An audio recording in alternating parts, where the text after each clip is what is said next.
여러분 안녕하세요. 박미TV의 박미입니다. 오랜만입니다. 모두 건강하게 잘 보내고 계시죠? 제가 LA로 이사 오고 너무 지금 시간이 없고 그리고 제 할 일이 많아가지고요. 생방을 못 해드리고 있습니다.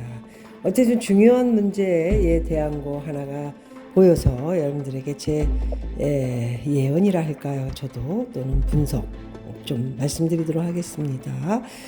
바이든이 이제 대선 포기를 하고 해리스에게 넘겼습니다. 그 내용인데 여러분들에게 부산에서 해리스를 좀 집중해서 심각하게 보도록 해라라고 말씀드렸던 적이 있는데, 제가 그런 얘기를 드렸던 것은 저도 오늘 이 역사교수 릭 투먼이랑 똑같은 예언을 한번 해볼까 합니다. 저는 이번 대선 승리, 트럼프가 아닌 해리스가 될 것이다. 승에 힘을 줬죠. 제가 여러분들에게 예언을 하도록 하겠습니다. 믿거나 말거나 또 한번 보시죠. 바이든도 여자 중에 분석가로 제가 처음으로 몇 달 전에 이번엔 바이든이다 말씀드렸던 거 기억나시죠? 이번에도 역시 이 말이 맞을까 한번 배팅을 해 보시면 어떨까 합니다. 아직까지도 트럼프가 엄청나게 이기는 것 같이 이야기가 돌곤 있는데, 저는 여러 이야기가 있지만 생방에서 말씀드리도록 하고요. 우선 해리스가 대선 승리될 것이다 이렇게 말씀드리겠습니다. 그거와 함께 벌써 제가 생방에서 말씀드리려고 했는데 이 또 역사교수 이 사람이 몇 개를 많이 맞췄습니다. 릭 투먼 13개 대권 열세 모델 분석, 해리스 경제 내부 결석 사회평원 등 8부분의 합격점을 주셨습니다. 1984년 이후 열린 10차례의 미국 대선에서 9차례 결과를 맞춰 좁직계로 불리는 미국의 역사학자가 오는 11월 미국 대선에서 카멀라 해리스 부통령의 승리를 예상했습니다. 여러분들에게 저는 한 달, 말하자면 8월 말쯤에 말씀드리려고 한 것도 없잖아 있는데요. 조금 빨라졌습니다. 바이든이 이제 사퇴를 하고 해리스로 넘어갔기 때문이죠. 아주 신선하죠. 대선 예언가로 불리는 앨런 락트먼 아메리칸대 역사학과 석좌 교수가 자신이 개발한 대권 13개 열세 모델을 통해 이 같은 예측을 제시했습니다. 락트먼 교수의 13개 열쇠는 첫 번째, 집권당의 입지이고요. 두 번째는 대선 경선, 세 번째는 후보의 현직 여부, 네 번째는 제3의 후보, 다섯 번째는 단기 경제성과 여섯 번째는 장기 경제성과 일곱 번째는 정책 변화, 여덟 번째는 사회 불안, 아홉 번째 스캔들, 열 번째 외교 군사 실패, 11번째 외교 군사 성공, 12번째는 현직자의 카리스마, 13번째 도전자의 카리스마 등 키워드를 갖고 있습니다. 여기에 가장 중요한 것은 한국으로서는 외교 군사에 대한 실패와 성공, 그리고 현직자의 카리스마, 이 세 개가 굉장히 중요한데요. 트럼프가 되게 되면은 여러분도 잘 알고 계시죠? 반대 얘기를 하고 있는 사람들은 대한민국에 제가 볼 때는 애국자가 아니라 생각을 합니다. 저로서는. 그래서 이 세 가지 외교, 군사 이런 거 굉장히 중요하고요. 그 외에도 단기, 장기, 경제에 대한 것도 지금 주식이 계속해서 폭등을 하고 있는데요. 아마도 대선까지는 굉장히 주식이 좋은 결과를 내야만 현재 집권당 입지, 첫 번째 집권당 입지 대단하죠. 첫 번째에 들어가 있습니다. 입지를 지키면서 아마도 좋은 결과를 내지 않을까 이렇게 보고 있습니다. 저도 똑같습니다.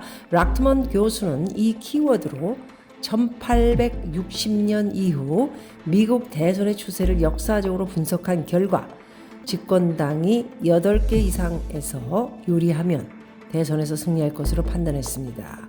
반대로 집권당이 6개 이상 변수에서 불리하면 패배한다 판정하고 있습니다. 제가 13개를 봤을 때는 8개 이상 저는 해리스가 승리할 수 있는 조건을 가지고 있다, 그렇게 보고 있습니다. 락트먼 교수는 해리스 부통령이 13개 중 이분도 8개에서 유리한 것으로 분석해 승리를 점쳤다, 이런 얘기인데요. 단기 경제 성과와 장기 경제 성과, 해리스 부통령에게 유리한 요소로 꼽았고요. 현재로서는 올해 경기 침체가 발표된 바 없고, 그렇기 때문에 경기 침체는 와 있는 것으로 미국을 보아야 하는데 발표는 안 되고 있습니다. 올해까지 아마 안 될 것 같습니다.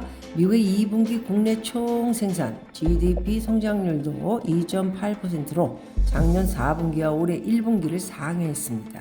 또 조 바이든 대통령의 정책이 전임 트럼프 행정부와는 근본적으로 달랐다는 점과 현재 산발적인 시위를 제외한 사회적 불안이 없는 상태라는 점, 누가 봐도 미국 사람이나 한국 사람이나 트럼프가 되면은 정말 웃기는 일들이 많았죠. 트럼프 대통령 때도. 그런데 현재는 굉장히 좀 안정적인 사회 분위기를 볼 수 있는 것은 사실입니다. 해리스 부통령에게 여러 가지 사회적인 불안, 이런 것들이 아마 바이든 대통령 때 안정적이었다라는 것으로 점수를 높이 받은 것으로 보입니다. 릭트먼 교수는 1984년 대선에서는 로널드 레이건 대통령의 재선을 예측한 후 모두 10차례에 걸쳐서요, 조지 W. 부시, 빌 클린턴, 그리고 버락 오바마, 트럼프 전 대통령까지 마쳤군요. 바이든 대통령까지. 이거 좀 어려웠는데 대부분 당선 결과를 다 마쳤습니다. 그래서 특히 2016년 대선에서는 힐러리 클린턴 전 국무부 장관의 당선을 유력하게 보는 여론조사가 쏟아졌지만 저는 그때도 트럼프가 될 것이다, 이렇게 방송으로 유튜브를 안 했기 때문에 드리지 못했지만 점쳤었습니다. 잘 맞춘 건 맞습니다. 트럼프 당시 공화당 후보의 당선을 정확히 예상했습니다. 그의 예측이 빗나간 것은 조지 W. 부시와 엘 고가 맞붙은 가운데 재검표 논란까지 붙었던 2000년 대선이 유일했다고 합니다. 그 영상이 있는지 모르지만 바이든에 대한 당선이다라고 얘기했을 때가 아마 굉장히 트럼프가 그때도 핫할 때, 말하자면 트럼프가 대통령이 될 것이다 라고 많은 사람들이 예언을 할 때였는데, 저는 한국에서 유일하게 바이든이 대통령 이번에 될 것이다, 이렇게 말씀을 드렸습니다.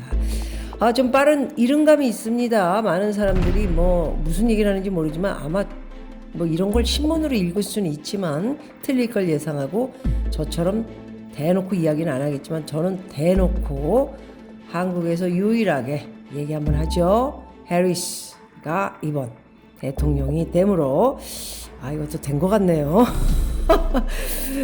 다행스럽다, 한국으로서는. 그리고 경제도 그렇지만은 외교, 군사, 제일 중요하죠. 대한민국한테 제발 하느님 살려주십시오, 이런 얘기를 하고 싶습니다. 또 여러분 이제 생방에서 뵙기를 기대합니다. 고맙습니다.